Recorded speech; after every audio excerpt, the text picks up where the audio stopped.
आवक और सुर सर की नाई। अच्छा, एक विनम्र निवेदन है, शायद आप लोग तो वैसा न करते हो, लेकिन बड़ा मन दुखी होता है जब आप गंगा जी पर जाओ और उतनी गंदगी, महाराज अपने ही अंग वस्त्रों को हम ऐसे छोड़ करके आते, मारो सारा पाप इसी के अंदर भरा हुआ था। आप सनातनी हैं, आप सनातन को पहचाने ना। सनातन क्या है? सनातन कभी ये नहीं कहता कि आप तीर्थ में जाइए और गंदगी फैला करके वापस आ जाइए, कभी नहीं कहता ये सनातन। आपका धर्म ये नहीं कहता कि आप गंगा स्नान के लिए गए तो आप वहां जाकर के तेल साबुन शैम्पू से नहाएंगे या अपने वस्त्रों को गंगा जी में धोएंगे अथवा अपने हुए पहने वस्त्रों को वहां गंगा जी के घाट पर छोड़ करके आएंगे। कभी शास्त्र नहीं कहता, ना कोई संत कहता।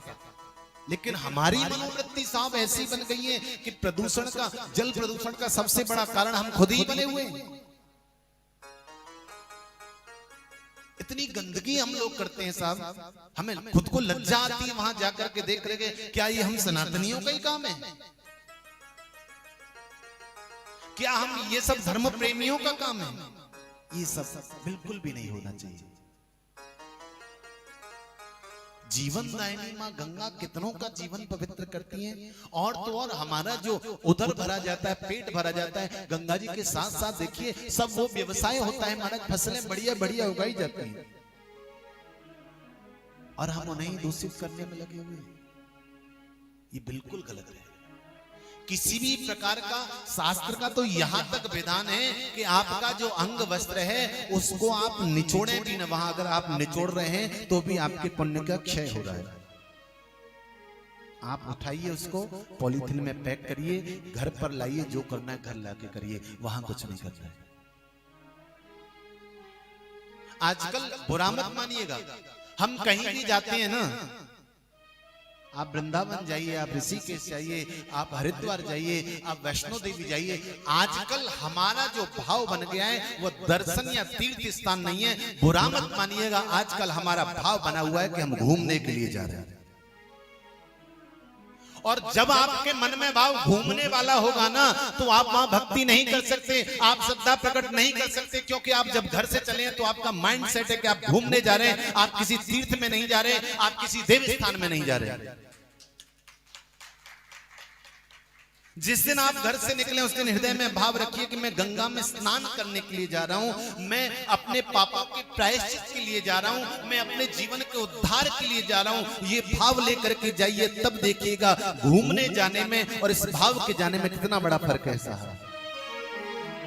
आप कुछ ऐसा करेंगे ही नहीं जिससे कि दूसरे को पीड़ा हो। बस कोई भी छुट्टी मिली, कहां जा रहे हैं कि जी घूमने जा रहे हैं, घूमिए, घूमने का मना नहीं है, लेकिन तीर्थ में, देवालय में, मंदिर में कभी भी घूमने के भाव से मत जाइए। वहां इस भाव से जाइए कि आप उसके पास जा रहे हैं जो परमात्मा वहां विराजता है। आप उस परमात्मा के घर में जा रहे हैं। आप अपने मंदिर में गंदगी फैलाते हो क्या? नहीं फैलाते। फिर आप वृंदावन जाके क्यों फैलाते हो? फिर आप वैष्णो देवी जाके क्यों फैलाते हो? फिर आप हरिद्वार जाके क्यों फैलाते हो? वो भी तो उस तीर्थ का मंदिर है। क्यों? क्योंकि हमारे मन में भाव घूमने का है। जाकी रही है पवना जैसी, जाकी रही है पावना जैसी, प्रभु मूरति देखते न तैसी, प्रभु मूरति देखते न तैसी, जाकी रही भावना जैसी, जाकी रही है भावना जैसी, प्रभु मूरति देखते न तैसी, प्रभु मूरति देखते न तैसी। जो भी हम कर रहे हैं जीवन, इसमें इस बात का ध्यान रखना चाहिए कि हमारे करने से कुछ भी ऐसा न हो जिससे दूसरे को कष्ट हो। श्रावण का महीना है, शिवालय तो सब मैया जाती होंगी मेरी, प्रायः जाती होंगी ना। कौन कौन जाता है शिवालय श्रावण में? बहुत सुंदर, एक बार ताली बजा लीजिए अपने लिए। हाँ वाह, क्या बात है। मैं बुराई नहीं कर रहा हूं, एक समझाने की दृष्टि से कह रहा हूं।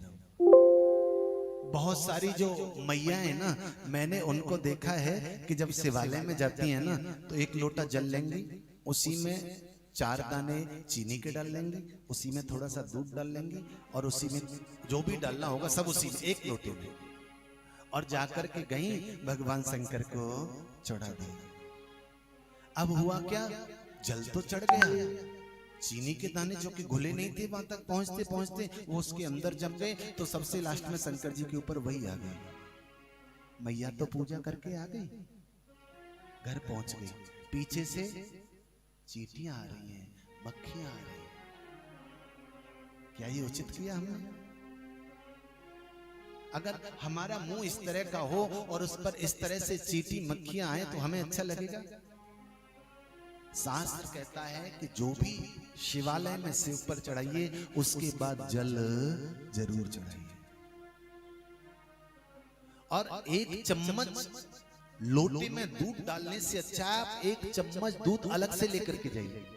शंकर जी ने ये नहीं कहा कि लोटा भर के ही दूध लाएगी तो काम चलेगा मेरा, नहीं।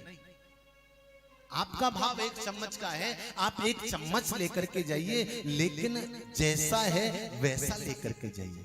एक तो पहली इसमें मिलावट, दूसरा आपने और कर दी, लो नहीं। आपके पास जो है जैसा है वैसा लेकर के जाइए, वो सब चढ़ाइए। कुछ भी चढ़ाने के बाद जल जरूर चढ़ाइए। जब आप आचार्य जी से, पंडित जी से पूजा करवाते हैं तो दूध के बाद भी जल चढ़वाते हैं, दही के बाद भी जल चढ़वाते हैं, घी के बाद भी जल चढ़वाते हैं, शहद के बाद भी जल चढ़ता है, बूरे के बाद भी जल चढ़ता है। क्योंकि ये सब हम भगवान शिव को सुंदर बनाने के लिए करते हैं।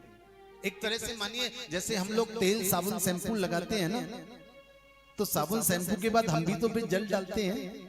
ठीक उसी प्रकार से जब हम पंचामृत शंकर जी को चढ़ाते हैं स्नान के भाव के साथ, तो उसके बाद में शुद्धोदक जल का स्नान जरूरी है। बोली शंकर भगवान की, उमापति महादेव। अच्छा ये बताइए, ये प्रसंग यहाँ तक कहां से आ गया? वास्तविक कथा हमारी कहां चल रही थी?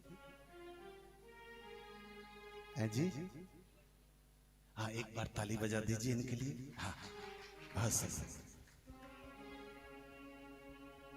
नारद जी ने कहा, समर्थ को नहीं दोष गोसाई, रवि पावक सुरसर की नहीं।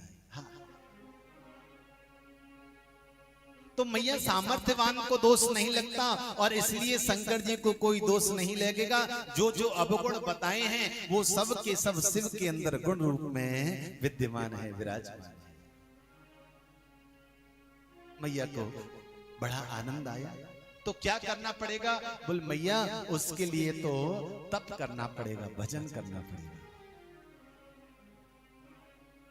राम नाम मनी विषय व्याल के, राम नाम मनी विषय व्याल के। राम नाम मणे विषय व्याल के, राम नाम मणे विषय व्याल के। मैठत कठिन को अंक भाल के, मैठत कठिन को अंक भाल के, मैठत कठिन को अंक भाल के। क्योंकि मैया अगर भाव और श्रद्धा के साथ भगवत नाम का स्मरण किया जाए तो भाल में, मस्तक में, हमारे भाग्य में जो कुअंक लिखे हुए हैं, जो गलत वाक्य लिखे हुए हैं, सदा शिव की कृपा से वो भी सीधे हो जाया करते हैं, वो भी हमारे भाग्य में परिवर्तित हो जाया करते हैं। इसलिए तप कराइए, क्योंकि जगत में जो कुछ होता है सब तप के माध्यम से होता है।